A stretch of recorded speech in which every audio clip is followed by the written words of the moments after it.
I like literally can't get bows on Ellen right now for like love nor money.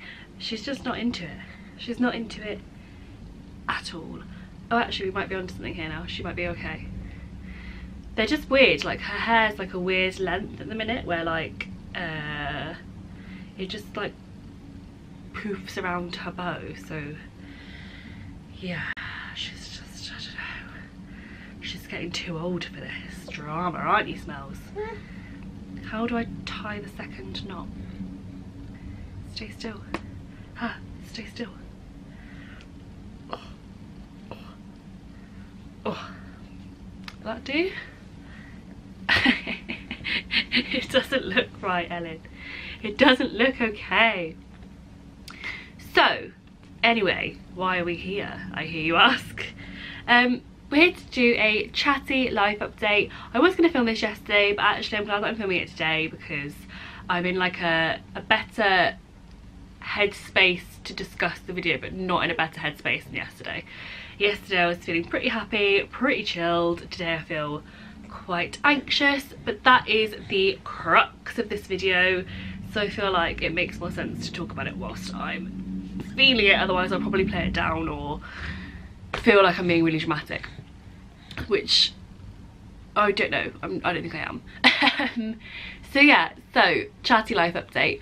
I wanted to talk recently about how my kind of mental health is and my mental state, and I don't want to make this sound like really dramatic and be like, oh, like it's nothing serious. Like I'm just not in like the best place right now.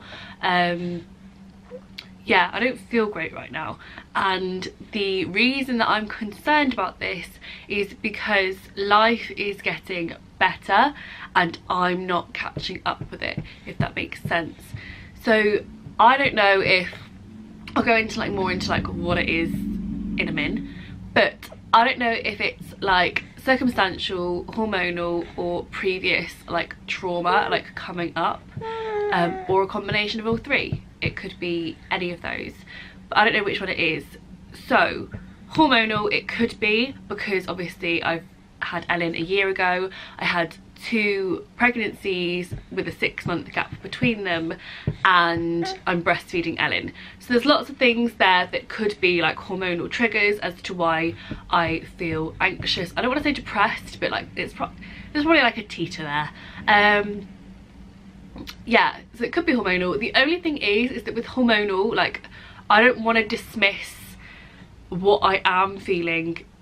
Like I basically want to band-aid over it and be like, oh, it's hormonal, and then deal with that side of things, and then the issues that are there will still be there and they'll just come up again later.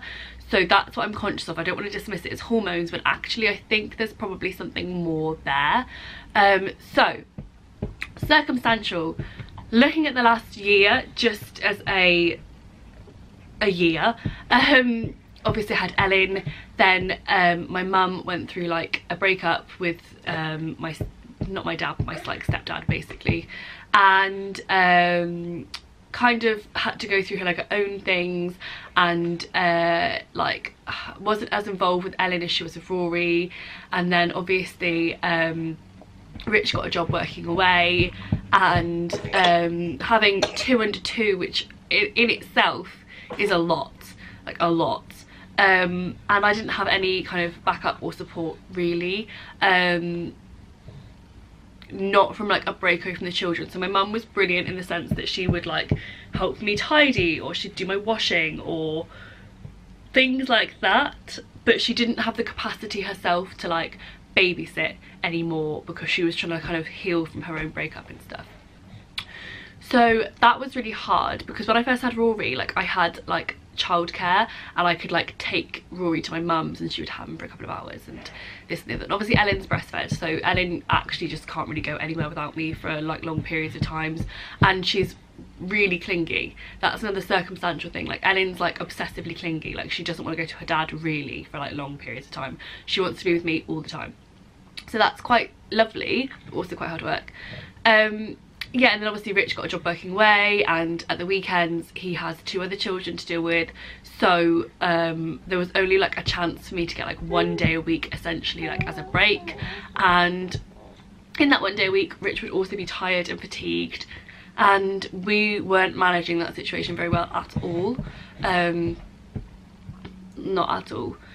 So we basically like nearly broke up over it. I don't think we realised that that's the way it's heading until like now, but it wasn't a manageable situation for us. Obviously I know there's like loads of people where their husbands work away and stuff, but yeah, just for me, like I was just constantly running on like adrenaline, it felt like, and I just had no time to like calm down. So I'll get back onto that in a second. Then yeah, obviously like I've got like 2 stepkids, they come with their own logistics, chaos, like guilt, worry, blah blah blah. What else happened? Like me and my dad kind of had some run-ins last year, like nothing major, but again I think there was like a realization that like, I don't know, I kind of had to rely on myself a lot. I'm trying to think of other things that happened. I'm sure loads has happened. So yeah, that was last year, and I think I thought I was managing it really well and it was fine. And then January happened, and like I said, me and Rich weren't getting on very well. That all came to a head really quickly in January. And then things with Rich's job working away didn't work out, and he ended up coming home, and then we had kind of the panic of what to do there. So that was really stressful, and it has worked out amazingly well. He's got like 2 freelance contracts, maybe a 3rd one, and then my work obviously helps sustain us as well. So yeah, I now have like basically full-time help, but like not really, because he works like so Monday he does like a full day work, like not at home. He goes to my dad's to like work and like only think about it, and then we split the days. Like ideally we split the days 50-50 so we can both work, but it kind of works out more that I get like a couple of hours. And then you've taken your bow off after all that drama, but that's fine because it means I'm not working in the evenings as much, like technically.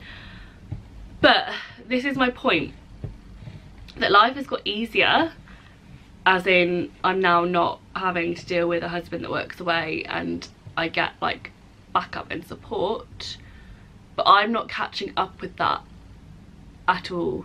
So at the minute I'm in like a constant state of anxiety and feeling really stressed and overwhelmed, and like I'm suffocating, and I'm also not feeling much like I'm just not enjoying stuff. I'm not looking forward to things. So yeah, I just kind of wanted to give a chatty update. And then also, yeah, so sorry, there's childhood trauma there too, and like this isn't like big stuff in the sense that like there was no abuse or anything like that, but growing up with my parents, I don't really want to go like too into it because these aren't my stories to tell, they're my parents' stories. Obviously, although they impacted me, it's like, first of all, it's not my stories to tell, it's their stories. And also I don't really know who follows me, so I'm not sure how much like I would want to share on the internet. But basically growing up, logistically, my parents never really got on. No, that's a lie, they got on, but it was apparent that like their marriage wasn't like meant to be, basically. And growing up, like they would split up a lot, so that was like the norm. And then when I was 17, like 17 onwards, it was very rocky, and then they broke up when I was 21.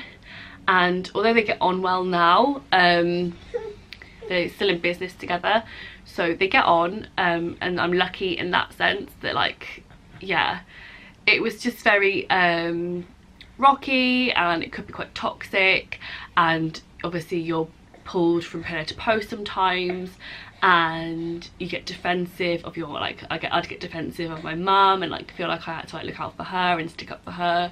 And then that, I think the reason that I'm talking about childhood trauma is that my mum has gone through like 2 breakups last year, and I felt that same way again, like I had to like look out for her and stick up for her and help her. And I think that brought up a lot of feelings of anxiety from being a teenager and a child. There's more to that story than just that, like there's a lot that happened, but I think that's come up with that anxiety. And also with being a mum, I think you kind of want better for your kids, and you're more conscious of like what happened and not repeating things and stuff like that, which again probably hasn't helped with like me and Rich not getting on, because it made me feel really insecure and protective of not creating the same environments, I guess. So anyway, me and Rich are sorting our shit out, so that's fine. And Rich is being really supportive. Rich is brilliant, to be fair, with anything mental health related. He's really good. So yeah, my next steps, I just thought I would kind of download, because obviously my channel is geared up around this stuff. I talk about positivity a lot, and I don't ever want to come across as somebody that's nailed it, because I've got a long way to go. But this is the reason that I do all of this stuff, because I want better for my kids. I want them to see somebody that's strong and happy and that knows how to deal with these things and help themselves and doesn't suffer in silence. So that's kind of the crux of this channel, obviously. So yeah, what was I saying? My next steps right now, I really don't know what they are. I am currently looking into a CBT therapist to help with like the childhood stuff and just general triggers, but my issues with myself right now are I'm not very good with stress management, and I'm also not very good with anger management. So I used to be like the most chilled out, like level-headed girl in the world until I had kids, and actually that's a lie. Even when I just had Rory, I was fine. Having the 2 kids, I don't deal with stress or anger or overwhelm at all well, and it's fine whilst Rich is around, because I guess like I can walk away a lot more. But when Rich isn't around, or when Rich wasn't around, Ellen's just fallen asleep. When Rich wasn't around, I couldn't manage my stress or my anger as well, and I always felt really guilty for being like a shouty mum or things like that. So that's something I really want to work on.